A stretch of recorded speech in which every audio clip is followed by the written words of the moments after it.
We're going to be taking a closer look at the new vehicle, the Assault Tank. This thing is a beast. Not as much of a beast as its big brother, the Behemoth, that I showed off in yesterday's video. If you haven't seen that, I'll include a link in the description down below, but don't click it yet because we have another plane snipe. This is very accurate. It is the Assault Tank, so it's meant to pack a punch, do a bunch of damage, but what it lacks in armor, it makes up for mobility. You're gonna see me climb a mountain to my left pretty easily. Other tanks would definitely struggle going up this mountain right here in front of me, but there's 3 different variants for the Assault Tank. It's made by the French. They have a gas grenade Assault Tank, which basically everything that you shoot, you see me just switch to a shotgun like standard other tanks, but in the gas grenade tank, you shoot gas, you use gas as cover, you have a mortar gas. Basically, there's 4 different options to shoot gas. I don't really like supporting the gas grenades. I think they need to be nerfed. They did nerf it in this upcoming patch, but still, I'm not supporting gas grenades. But look how mobile and versatile this thing is. It just goes straight up the mountain. In other tanks, you would probably end up sliding down the mountain, even though the soldiers are running faster than me. You ever do that when you're in traffic? You're like, man, I could just get out and run and I'll be there faster. But then I'll leave my car on the highway and probably get a really big fine. Anyways, so there's a cool feature in this tank, which is the pigeon. Just like the single player campaign, I pressed 4 and it sent out a pigeon with coordinates that gave me some backup. I got a kill with an artillery strike. It drops pretty much a good radius around you. I used that kind of bad right there, I guess. I mean, you get unlimited pigeons. You just gotta wait for it to come off of cooldown. But I feel like the pigeon is meant to be used in a very, very stressful situation as a ditch effort as you're trying to repair your vehicle. But you got to see a little bit later in this clip that I do pretty good with the pigeon variant. So we also got a little bit later in this video the other variant of this tank. They're all really good. I mean, it is the Assault Tank, so it's gonna do some damage, and I really like how they added this into the game, because honestly, the other tanks, I felt like they were either too armored and people would sit on a hill like this, peeking over, shooting their shells, and maybe they'll take 50% damage.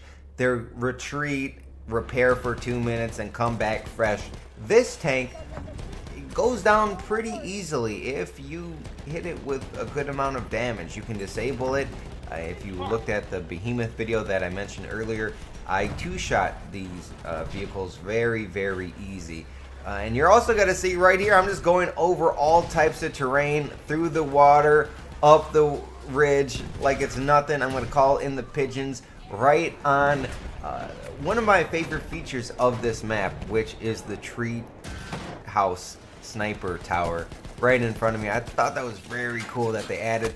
And as you see, I'm very low. I went down to 14% health. I think they only hit me with maybe 3-4 grenades. They threw a lot of grenades at me, but they were pretty bad. And somehow I just get into it after exiting the tank.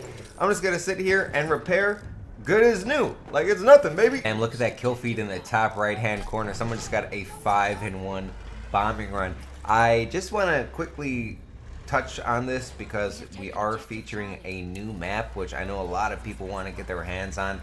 This map is really good for airplanes. Like, it's very open. There's only a few AA gunners, and some people don't like that. As a pilot myself, I like that a lot, and I'm having a lot of fun on this map. It's very diverse. There's parts for snipers, there's parts for shotgunners, there's the hill that you can see all the people up there.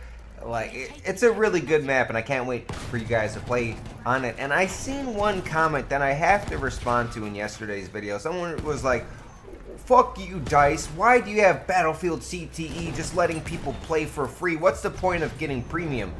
Well, that's a person who comments before they know anything of the situation, because you need Battlefield Premium to play on CTE. So it's not giving like DLC free to people, which I think that would be cool, but they have more than enough people who have Premium who are playing Battlefield to test it out. and I just thought it was a really cool thing. And I saw someone like trying to trash EA and DICE, and you know, I'm sponsored by EA sometimes. They hook me up with like early access to stuff, and they've been very cool to me, but I just hate when people comment before even knowing anything about the situation. So right here, you gotta see enemies all around me. I call in the artillery strike and get a triple kill. I thought that was very cool, and my best personal use of the pigeon. So here is another variant of the tank. It has a machine gun on the front of it, which I think it's a pretty good machine gun. That guy was only at 13% health, but I did a good amount of damage. Oh, I only did 13 damage to him, but it was pretty accurate, the machine gun shots. And you're gonna see me follow up with another shot, and then I hit 3.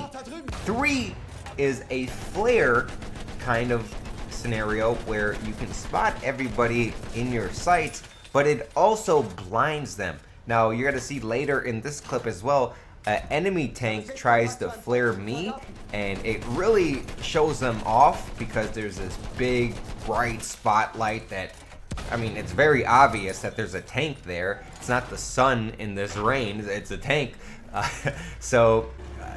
It does have a lot of advantages. It blinds them, it flashes them as well. So it's basically both of the recon kits flare grenades. You can shoot off a flare or you can shoot a flash flare, and it kind of does both of those at the same time instantly. So it is a very good tool to use. It does disorient a lot of the enemy flares. They don't know what to do once you hit them with this flare. It's very annoying because you do get like flashed. Like, I know there's a lot of Call of Duty fans on my channel. It feels like you get flash grenaded, like Call of Duty 4 flash grenaded, where you have to like blink and like physically touch your eyes. That should not be a feature in games. I hate when they do that. Then there's that noise. It's so bright. Anyway, so very versatile vehicle. Went through the river. I had to exit the tank, get back into it.